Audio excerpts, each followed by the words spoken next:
PMA Khader Islamia കോളേജിൽ പഠിച്ച് അറബിയിൽ മാത്രമല്ല ഇംഗ്ലീഷിലും പ്രാവീണ്യം നേടിയ താങ്കൾ ഒടുവിൽ വിശുദ്ധ ഖുർആന് ഇംഗ്ലീഷ് പരിഭാഷ എഴുതിയ മലയാളി എന്ന ഖ്യാതിയും നേടി. ഖുർആൻ പണ്ഡിതരെയും ഭാഷാ നിപുണരെയും വളർത്തിയെടുക്കുവാനുള്ള അൽജാമിയയുടെ ആഗ്രഹത്തെയാണ് താങ്കൾ സാക്ഷാത്കരിച്ചത്. ആദരങ്ങൾ.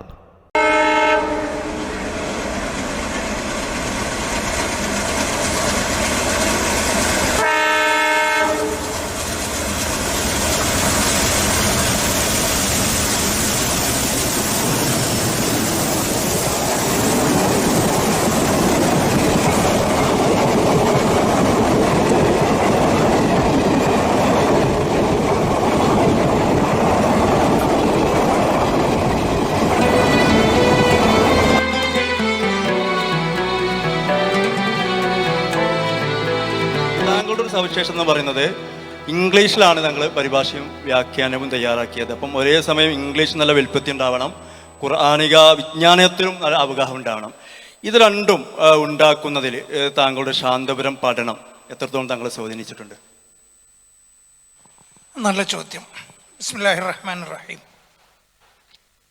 എന്നെ ആദ്യമായി ഖുർആൻ പഠിപ്പിച്ചത് എൻ്റെ വന്ധ്യ പിതാവ് മർഹൂം കുച്ചിപ്പുഴ മുഹമ്മദ് മൗലവിയായിരുന്നു.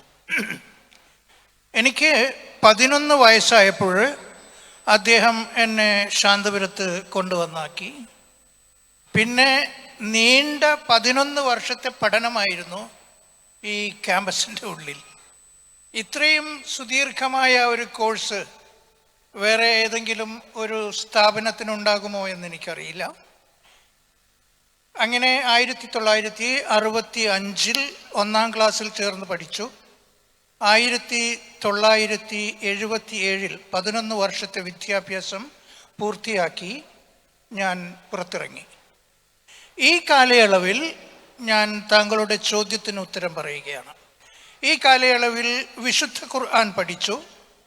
ഖുർആൻ മാത്രമല്ല, ഖുർആന് പുറമെ ഉലൂമുൽ ഖുർആൻ, ഹദീസ്, ഉസൂലുൽ ഹദീസ്, ഫിഖ്, ഉസൂലുൽ ഫിഖ് എന്നിവയും അറബി, ഇംഗ്ലീഷ്, ഉറുദു, മലയാളം എന്നീ ഭാഷകളും മന്തിഖ്, ബലാഗ, നഹ്, സർഫ് എന്നീ ശാസ്ത്രങ്ങളും പഠിച്ചു.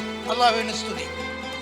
മറ്റു ചില സ്ഥാപനങ്ങളിൽ കൂടി തുടർന്ന് പഠിച്ച് 30 വർഷങ്ങൾ കഴിഞ്ഞതിന് ശേഷമാണ് the Quran standard English translation എന്ന പേരിൽ ഞാൻ വിശുദ്ധ ഖുർആനിൻ്റെ ഇംഗ്ലീഷ് പരിഭാഷയും വ്യാഖ്യാനവും പ്രസിദ്ധീകരിച്ചത്.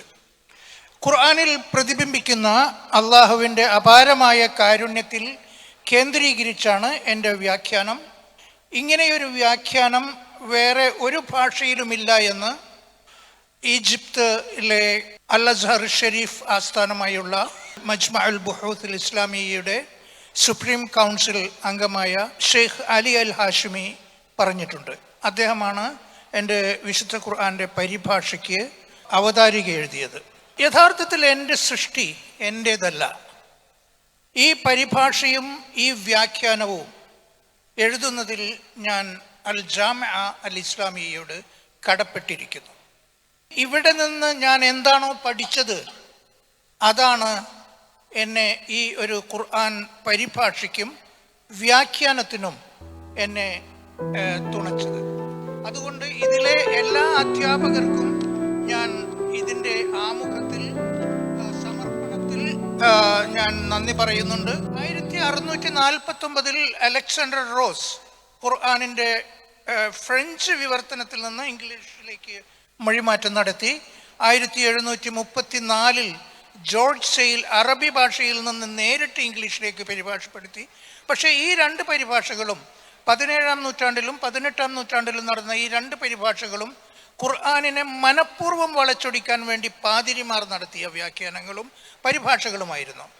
തുടർന്ന് 200 വർഷങ്ങൾക്ക് ശേഷം ആദ്യമായാണ് മുഹമ്മദ് മർമജൂഖ് പിക്താൾ 1930 ഖുർആനിൻ്റെ ഇംഗ്ലീഷ് പരിഭാഷ വന്നത്. അതിനുശേഷം 4 വർഷങ്ങൾക്ക് ശേഷം അബ്ദുള്ള യൂസുഫ് അലിയുടെ ഖുർആൻ പരിഭാഷ ഇംഗ്ലീഷിൽ വന്നു. ഈ 2 പരിഭാഷകളും ശാന്തപുരത്തെ ലൈബ്രറിയിൽ ഉണ്ടായിരുന്നു. ലൈബ്രറി അന്ന് ഈ ഭാഗത്ത് ഇപ്പോൾ നിൽക്കുന്ന ലൈബ്രറി കെട്ടിടത്തിൻ്റെ കുറച്ച് മുമ്പിലായിരുന്നു അന്ന് ലൈബ്രറി. ഞാൻ ആ ഗ്രന്ഥങ്ങൾ വായിക്കുമായിരുന്നു. തഫ്സീർ ഇബ്നു കസീർ, തഫ്സീർ ഇമാം റാസി, തഫ്സീർ തബരി, തഫ്സീർ ഖുർത്തുബി, തഫ്സീർ ജലാലൈൻ, തഫ്സീർ ബഗവി. ഇതിൻ്റെയൊക്കെ ഒപ്പം ഈ രണ്ട് തഫ്സീറുകളും അല്ലാമ യൂസുഫ് അലിയുടെയും പിക്ചാളിൻ്റെയും തഫ്സീറുകൾ വെച്ചിരുന്നു. അത് നോക്കി ഞാൻ പഠിക്കുമായിരുന്നു. അതുകൊണ്ട് ശാന്തപുരമാണ്. നേരത്തെ താങ്കൾ സൂചിപ്പിച്ചതുപോലെ ഞാൻ മാത്രമല്ല ഖുർആനിന് സേവനം ചെയ്തിട്ടുള്ളത്. എനിക്ക് മുമ്പ് നടന്നുപോയ TK ഉബൈദ് സാഹിബും VS സലീം സാഹിബും മലയാളത്തിലേക്കാണെങ്കിലും ബൃഹത്തായ സേവനങ്ങളാണ് ചെയ്തത്. എന്തുകൊണ്ടോ ഈ കലാലയത്തിൻ്റെ ഈ അന്തരീക്ഷത്തിൽ അള്ളാഹുവിൻ്റെ അപാരമായ ഒരു അനുഗ്രഹം നിലനിൽക്കുന്നുണ്ട്. ഇത് അള്ളാഹു നിലനിർത്തി തരുമാറാകട്ടെ. വരും തലമുറകളിൽ നിന്ന് ഇതിനേക്കാൾ വലിയ സംഭാവനകൾ വിശുദ്ധ ഖുർആനിൻ്റെ പാതയിൽ ഉണ്ടാകുമാറാകട്ടെ.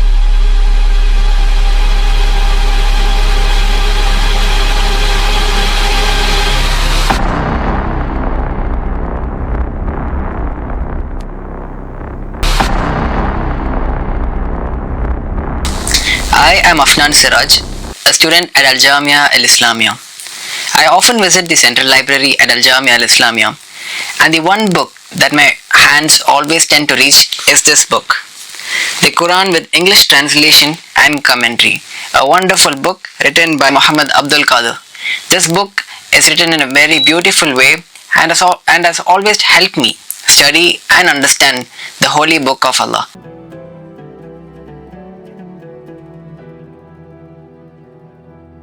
ജനാബ് PMA ഖാദർ സാഹിബിനുള്ള ആദരവ് നൽകുന്നതിന് വേണ്ടി ഡോക്ടർ നഹാസ് മാളയെ ക്ഷണിക്കുന്നു.